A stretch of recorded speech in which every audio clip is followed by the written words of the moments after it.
어느 정도의 자산과 현금 흐름을 이루셨는지. 이제 목표한 자산이 한 30억고 현금 흐름은 월 1000이었는데요. 생각했던 기간보다 조금 더 빠르게 달성을 해서 퇴사까지 달성을 할 수 있었습니다. 지금까지 이렇게 5년간의 정말 이 압축적인 투자 스토리를 들어봤는데요. 사실 이렇게 쭉 듣다 보면 5년 동안 굉장히 치열하게 열심히 하셨기 때문에 내가 원하는 월 현금 흐름이랑 자산이 어느 정도 달성이 됐으면 그러면 좀 약간 흔히 말하는 이제 파이어 라이프를 좀 꿈꾸실 법도 한데 또 새로운 사업을 또 이렇게 시작을 하시고 이렇게 하시는 이유가 좀 궁금해지더라고요. 사실 제가 처음에 퇴사의 목표가 30억 그리고 월 1000이었잖아요. 네네. 이거는 제가 직장인에서 꿈꿀 수 있는 최대치였던 것 같아요. 더 큰 꿈은 제가 감히 꾸지도 못했어요. 그렇게 달성하고 나왔어요. 아마 대부분은 여기서 뭐 강의를 하거나 책을 내라. 그래서 그런 제안을 받았는데 제가 집에서 곰곰이 생각을 했는데 다시 목표를 세워야겠다 생각을 했습니다. 제가 진짜 원하는 모습이 뭘까? 이걸로 강의를 하는 모습은 아니었어요. 제가 진짜 회사라는 굴레를 벗어나서 내가 꿈꿀 수 있는 거? 이것들을 좀 고민하는 시간을 좀 가졌어요. 저는 기업가가 꿈이더라고요. 야망이 꿈틀꿈틀. 제가 동경하는 삶이 제가 좋아하시는 분들 김승호 회장님, 켈리치님, 김미경님, 김봉진 대표님, 조성경 대표님, 주비스 조성경 대표님 이렇게 해서 그런 대표님들 삶을 제가 꿈꾸고 있더라고요. 처음에는 말도 안 돼. 이거는 다른 사람이야. 이분들은 달라라고 생각을 했는데 제가 적어봤어요. 이분들의 성장 과정을 적어봤어요. 하지만 이분들도 공통점이 다 뭔가 물려받아서 기업을 이룬 게 아니라 원하는 것들을 계속했더니 이 눈덩이처럼 커진 거예요. 그럼 나도 한번 해볼까? 그래서 그냥 제 꿈을 내가 원하는 삶이 되자라고 생각하고 나는 기업가가 될 거야 라고 그냥 썼어요. 그냥 비전 보드에. 그리고 딱 기업가가 된다고 생각하고 이렇게 앞에서 강의하는 게 아니라 뭔가 진짜 큰 강연장에서 대강당에서 이렇게 발표하는 모습들 있잖아요. 그런 영상들을 보니까 너무 벅차오르는 거예요. 이렇게 되고 싶다. 그리고 상상하면 설레이는 거예요. 그 꿈이. 그래서 그냥 그 꿈을 찍고 그냥 달려가고 있습니다. 그러면 어느 정도의 목표로 어떤 분야의 사업을 좀 하고 계신지. 제가 지금 이제 두 가지를 하고 있는데요. 두 가지는 동떨어져 보이지만 또 연결이 돼 있어요. 하나는 제가 아빠가 50년 정도 하신 업이 있어요. 이거를 어떻게 사업할 수 없을까? 그게 건강식품 쪽이거든요. 그걸 조금 트렌디하게 현대화해서 하고 싶어서 그거를 가족 사업으로 진행을 하고 있고요. 하나는 제가 이제 지금 3040 여성들 커뮤니티를 운영 중이에요. 그래서 여기 하다 보니까 너무 좋은 거예요. 이 함께 성장하는 거에 대해서 너무 좋아서 제가 가족 사업도 하지만 실제 제가 그냥 이 물건만 파는 그냥 단순한 회사가 아니라 이런 문화 또 함께 성장하는 그런 문화를 파는 회사가 되고 싶어요. 올해 제가 상품을 출시를 할 건데 단순 건강식품으로만 딱 크는 회사가 아니라 이거를 문화와 함께 라이프 사이클을 그거를 건강관리와 정신적인 거, 이너뷰티 모든 걸 토탈 케어해주는 회사로 성장하고 싶습니다. 약간 웰니스 이런 맞아요. 거를. 웰니스 기업을 맞아요. 이 사업을 통해서 좀 이제 원하시는 또 목표도 있을 것 같아요. 혹시 어느 정도 규모의 이런 회사를 꿈꾸시는지. 저는 이제 5년 후에 세계적인 웰니스 기업이 되는 게 제 목표고요. 이걸 토대로 유니콘 기업이 되고 싶습니다. 그런데 제가 이렇게 쭉 들어보니까 굉장히 여러 가지 일을 지금 하고 계세요. 좀 현재는 그럼 좀 어떤 일을 하고 계신지. 저의 메인 업무는 육아입니다. 가장 중요한 일이죠. 첫 번째는 육아고요. 두 번째는 제가 운영하고 있는 커뮤니티 운영, 세 번째는 신규 사업 해서 딱 세 가지를 메인으로 지금 하고 있고요. 그 외에는 뭐 스터디 카페 운영이라든지 부동산 투자도 계속 연락 오고 이런 것들 있잖아요. 이런 업무들 그리고 블로그를 매일 쓰고 있어요. 네네네. 그래서 블로그도 쓰고 틈틈이 전자책도 쓰고 있고요. 네네. 올해는 제가 책을 한번 내보고 싶은 거예요. 네. 그래서 목표를 하고 있고 유튜브를 최근에 시작했습니다. 그냥 대충 들어도 지금 한 7, 8가지 정도의 일을 하고 계신데 이렇게 하려면 사실 사람한테 시간이 제한적이잖아요. 네. 시간 관리가 굉장히 중요할 것 같은데 혹시 좀 어떤 특별한 노하우가 있으신지. 원래 직장 다닐 때는 직장 이외의 시간을 어떻게 살지? 하루 24시간을 48시간처럼 살아야지 하면서 정말 시간 압축을 위해서 굉장히 노력을 했어요. 네네네. 그래서 단순 반복적인 것들은 매뉴얼을 만들거나 아니면 제가 프로그래머여서 프로그램으로 만들거나 약간 좀 이랬던 적도 있고 어떻게 하면 간단하게 살지 중요한 일에만 집중할지 약간 이렇게 계속 노력을 했거든요. 그렇게 살다 보니까 진짜 하루 24시간 48시간처럼 살게 됐어요. 지금은 하루에 이제 2번 살기가 아니라 하루에 3번 살기를 시도 중입니다. 그래서 지금은 이제 아이 등하원 시간을 기준으로 나눠요. 그래서 아침에 그냥 새벽 시간을 이용해서 살고요. 그다음에 이제 등하원 시간 그 중간에 비잖아요. 그래서 그 시간을 활용하고 그리고 아이랑 놀다가 그리고 다음에는 이제 아이 자고 나서 시간을 활용을 하는데 그렇게 3번. 새벽 시간에는 이제 1시간 정도 확보를 해서 글쓰기와 책을 읽고요. 유치원을 등원시키고 나서는 제가 한 5시간 정도 확보가 되거든요. 그러면 그 시간을 이용해서 1시간은 운동을 하고요. 4시간 정도는 제 사업을 하고 있습니다. 그리고 이제 아이가 하원을 하면 그냥 아이랑 집중해서 놀아요. 아이를 8시 전에 재웁니다. 초집중해서 놀고 8시 전에 딱 재우고 그럼 8시부터 새벽 1시까지 그럼 5시간 정도가 제 확보가 되잖아요.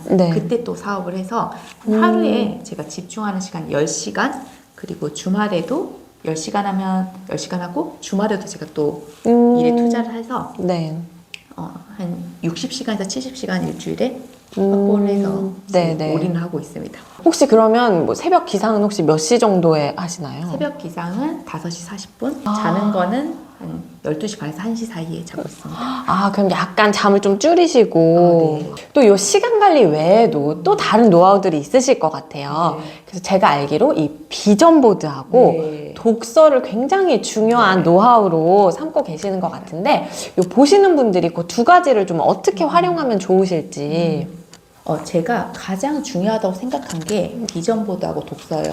사실 사업을 하든지 부동산 투자를 하든지 주식을 하든지 돈 버는 방법은 순서도 상관이 없고요. 그냥 내가 뭘 했냐 안 했냐 꾸준히 했냐 안 했냐 어떤 걸 하든 솔직히 돈을 버는 건 같아요. 근데 가장 중요한 거는 이 돈 버는 것보다 그 전에 해야 되는 거는 목표 설정인데요. 이 목표 설정을 그냥 단순하게 뭐 해야지 이게 아니라 저는 비전 보드를 꼭 만들라고 강조를 하고 싶은데요. 왜냐하면 사람이 목표를 세웠어도 보이지 않으면 굉장히 까먹거든요. 그래서 여러분이 비전 보드를 만들고 매일 보면 지칠 때도 나 이것 때문에 지금 이렇게 노력을 하고 있는 거지 대가를 치르고 있는 거지 하면서 다시 한번 마음을 다잡을 수 있어요. 그래서 비전 보드를 꼭 만들고 그 비전 보드를 그냥 노트북에 만들고 그냥 그대로 숨기지 마시고 방이라든지 아니면 거실에다든지 핸드폰 모두 다 붙여두세요. 혹시 좀 이미지화하거나 하면 더 좋을까요? 당연히 이미지화 해야 됩니다. 뭐 갖고 싶은 차, 가고 싶은 곳, 갖고 싶은 집 다 이미지화해서 저는 약간 유니콘 기업이 되고 싶다 그랬으니까 그 신문에 나왔던 거기에 제 회사명을 바꿔서 너무 좋은 방법. 이런 식으로 비전보드 매일 보면 솔직히 이렇게 해이해질 때가 있잖아요. 사람들한테 하다가 해이해질 틈이 없어요. 이걸 딱 보면 맞아. 이거 내가 지금 안 하면 나 이거 달성하지 못해. 다시 한번 정신 딱 바짝 차리게 되더라고요. 두 번째로 강조하는 건 독서입니다. 제가 처음에 새로운 분야를 할 때는 10권에서 20권 정도 쌓아서 한 번에 사요. 그냥 책을. 그 분야의 책을요? 그냥 빠르게 읽습니다. 안 읽혀요. 당연히 안 읽혀요. 이거 그냥 무슨 말인지 모르겠고 무슨 말인지 모르지만 그냥 넘어가는 거예요. 넘어가요. 그냥 빠르게 일단은 그냥 읽으면 이게 공통점이 발견이 되더라고요. 여기서 공통점들 어떻게 해야지 이 프로세스가 이렇게 되는구나, 이렇게 해야 성공하는구나, 이런 것들을 좀 빠르게 익힐 수 있어서 책으로 먼저 배우고 그 다음에 관련된 사람들을 만나고 싶은 사람들을 찾거나 유튜브를 봅니다. 가장 허들이 낮은 거 여러분이 조금 잠만 줄이면 책은 읽을 수 있잖아요. 그렇죠. 어딜 안 가더라도 그렇죠. 집에만 있더라도. 네네. 그래서 책으로 빠르게 흡수하는 걸 굉장히 추천드려요. 아, 그러면 네. 새로운 것에 대해 두려움 없이 흡수할 수 있고 용기도 되게 얻더라고요. 근데 사실 비전보드와 독서도 굉장히 훌륭한 방법이지만 그래도 이게 사람인지라 네. 하다 보면 네. 힘들거나 슬럼프가 오거나 이럴 때가 있거든요. 네. 그럴 때는 혹시 어떻게 극복을 하시는지. 그 질문을 제가 진짜 많이 받아요. 왜냐면 2016년부터 제가 블로그나 이런 기록들을 쌓아놨거든요. 네. 그걸 보면서 옆에서 보면서도 맨날 뭔가 하고 있는 거예요. 근데 어떻게 너는 끊임없이. 네. 뭔가 항상 새로운 일을 하고 있는 거예요. 네. 어떻게 지치지 않고 하냐? 넌 슬럼프가 없었냐? 라고 많이 물어보시는데 네. 전 지금까지 단 한 번도 슬럼프가 없었습니다. 어떻게 그럴 수가 있죠? 제가 프레임 책이라는 걸 봤어요. 네. 프레임 책 얘기 나와요. 프레임 씌우는 것 자체가 어떤 단어를 선택하느냐에 따라 다르더라고요. 네. 그래서 저는 그냥 슬럼프 단어를 말하지 않기로 했어요. 슬럼프가 왔다고 느껴지더라도 네. 당연히 뭔가 새로운 걸 할 때 힘들고 제가 계획한 거, 목표한 거 달성하는 거 당연히 힘들죠. 네. 왜냐면 제가 뭐 기계가 아니잖아요. 네. 하다가 보면 지칠 때도 있고 내가 이 정도까지 해야 돼? 라고 할 때도 있는데 그때마다 저는 슬럼프가 아니라 난 지금 성장하고 있는 과정이다.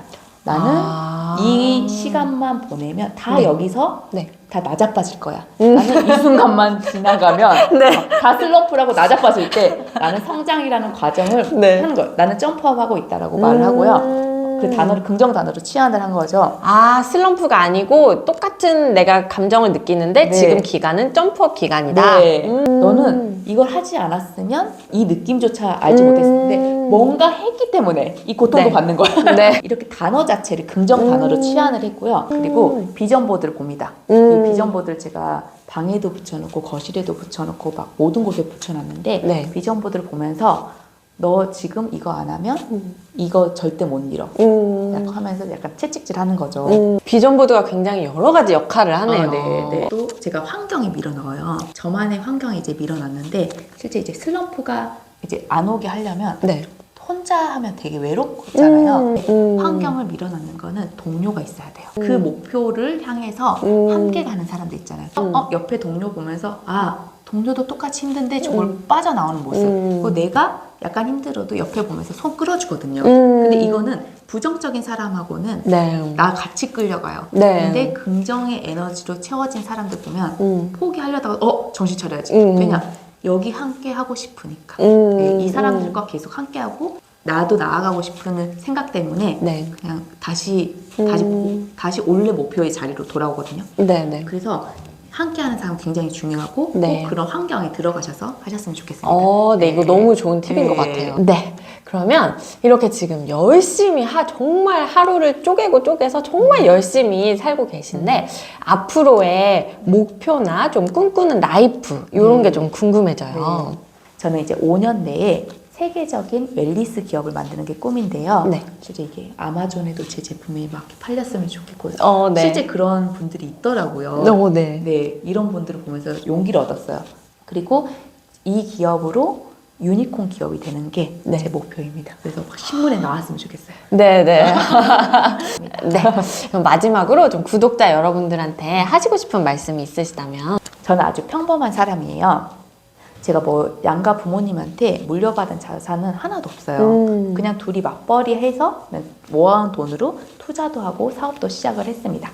하지만 제가 자신 있게 말씀드릴 수 있는 거는 제가 목표를 세우고 했던 2016년부터 단 하루 빼고 단 한 번도 독서라든지 아니면 이런 투자라든지 이런 제가 집중해야 되는 사업이라든지 한 번도 놓친 적이 없어요. 매일 했어요, 매일. 즉 5분이라도 책을 읽으려고 노력을 했어요. 근데 그 하루가 뭐냐? 출산날이었습니다. 출산날 빼고 나는 단 하루도 허투루 살지 않았다. 이렇게 자신 있게 말할 정도고요. 산후조리원 갔을 때도 시간 스케줄표를 가져갔어요. 그동안은 나 혼자 스케줄 관리하다가 아이 어떻게 될지 몰라가지고 언제 애가 배고프지? 언제 기저귀를 갈아줘야 되지? 그러면 그 틈 시간은 언제지? 나에게 자유 시간은 언제지라고 관리하기 위해서 시간 관리를 했을 정도로 제가 그 산후 출산 준비물에 시간표를 가져갔습니다. 그 정도로 제가 시간 관리를 하면서 치열하게 살았어요. 네. 여러분도 목표를 이제 조금 크게 세우라고 강조를 드렸는데 네. 목표를 세우셨다면 진짜 포기하지 말고 좀 끝까지 해보셨으면 좋겠어요. 성과 날 때까지. 그래서 여러분도 꼭 아웃풋이 나올 때까지 끝까지 하셨으면 좋겠고요. 여러분이 꿈을 포기하지 않은 이상 꿈은 여러분을 배신하진 않아요. 먼저 포기했기 때문에 그냥 나랑은 상관없는 이야기가 되거든요. 근데 여러분이 끝까지 해놨다면 여러분만의 스토리가 될 거예요. 오늘 이렇게 드림 큐레이터 패키장님 모시고 정말 여러 가지 다방면에서 여러 가지 좋은 이야기 많이 들어봤는데요. 더 자세한 이야기들은 또 앞으로 패키장님 채널에 업로드될 예정이니까 거기도 많이 놀러가 보시면 좋을 것 같습니다. 그럼 저는 다음 시간에 더 유익한 이야기로 돌아오도록 하겠습니다. 안녕!